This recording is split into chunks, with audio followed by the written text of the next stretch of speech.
గురువుగారు, జీవులకు నేను అనే భావన ఏది కల్పిస్తుందని పెద్దలు చెప్తున్నారు? అదే అహంభావం అని కూడా అనుకోవచ్చా? బాగుందమ్మా.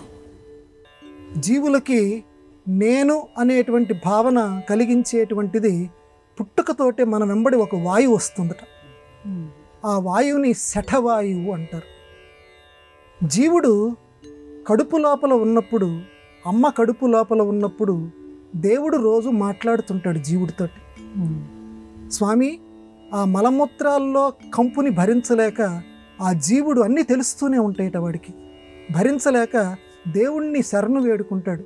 స్వామి, మళ్ళీ పుట్టడం, మళ్ళీ చావటం, ఈ కర్మ నాకెందుకయ్యా? నాకు ఇది లేకుండా చెయ్యి. ఏం లేదు నాయనా, నువ్వు క్రితం జన్మలో నన్ను అలా సేవించలేదు, చక్కగా నువ్వు మాయామోహంలో పడ్డావు, అందుకని మళ్ళీ నువ్వు జన్మెత్తావు. ఈ జన్మలో గనక నువ్వు నన్నే పూర్తిగా శరణు వేడి మిగతావన్నీ అనిశ్చితాలు, అస్థిరాలను భావించి నా పాదాలనే నువ్వు శరణు వేడితే మళ్ళీ ఈ చండాలమైనటువంటి ఈ లోపల గర్భవాసం జైలు కంటే కూడా చాలా భయంకరమైనటువంటిది, ఇది నీకు లేకుండా నేను చేస్తాను, నన్నే శరణు వేయడని చెప్తాట. అలాగే నేను పాపం జీవుడు తలకాయ ఊపుతాడు. బయటికి వచ్చిన వెంటనే, అంటే జీవుడిని పరీక్ష పెట్టడానికి, ఈ లోపల నాకు ఇచ్చినటువంటి వాగ్దానం ఈ జీవుడు నెరవేర్చుకుంటున్నాడా లేదా అని పరీక్ష పెట్టడానికి ఈ జీవుణ్ణి శఠవాయువు కమ్ముకుంటుంది. శఠము అనేటువంటి వాయువు ఈ జీవుణ్ణి కమ్ముకోవడంతో ఆ శఠంకే ఇంకొక పేరు అహంకారం. నేను నేను నాది అది కమ్మేసుకుంటుంది అండి.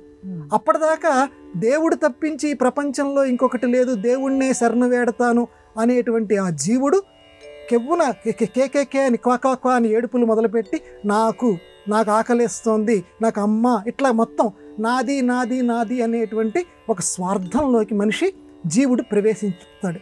ఈ శఠవాయువు చుట్టుకుంటుంది. అదిగో అప్పటి నుంచి మొదలవుతుంటుంది. అందువల్ల అప్పుడప్పుడు దేవాలయాల్లో దీనికి విరుగుడు కింద శఠగోపము అని పెడతారు దేవాలయాల్లో. అంటే స్వామివారి యొక్క పాదాలని ముద్రిస్తారు దాని మీద. ఆ శఠగోపం అంటే మనందరికీ కూడా మూల విరాట్ యొక్క పాదాలని తాకేటువంటి ఆ సౌభాగ్యం అందరికీ రాదు. లోపల ఉన్నటువంటి స్వామివారి యొక్క పాదాలని, ఇప్పుడు తిరుపతి వెంకన్న ఉన్నారు, ఆ స్వామివారి పాదాలని మనం వెళ్ళి ముట్టుకోలేము. కానీ శఠగోపం అంటారు. అంటే స్వామివారి పాదాలని ముద్రించినటువంటి ఒక గోపురం ఆకృతిలో ఉండేటువంటి దాన్ని ప్రతి జీవుడి యొక్క నెత్తి మీద పెడతారు. అంటే జీవుడా, నువ్వు పుట్టేటప్పుడు ఆ గర్భంలో ఉన్నప్పుడు నాకు నువ్వు వాగ్దానం చేశావు, నా పాదాలనే పట్టుకుంటానని చెప్పావు, నాది అనేటువంటి స్వార్థాన్ని వదులుకుంటానన్నావు, మళ్ళీ నాకు జన్మ రాకుండా చూడమని చెప్పావు, ఇదిగో మళ్ళీ నీకు గుర్తు చేస్తున్నాను. శఠగోపం లోపల నిన్నేదైతే అందుకుందో, నిన్నేదైతే చుట్టుకొని ఈ మాయలో పడేస్తోందో దాన్ని గోపం చేస్తున్నాను, దాన్ని విడిపించడానికి ఇదిగో నీ నెత్తి మీద పెడుతున్నాను. ఇప్పటికైనా మేలుకో, ఈ బయట ఉన్నటువంటి కన్ను కాకుండా లోపల ఉన్నటువంటి జ్ఞాన నేత్రాన్ని తెరుచుకో, నేను తప్పించి ఇంకొకటి లేదని తలుచుకో అని చెప్పటానికి అంత సూచనగా ప్రతి వాళ్ళ యొక్క నెత్తి మీద శఠగోపం పెడతారు.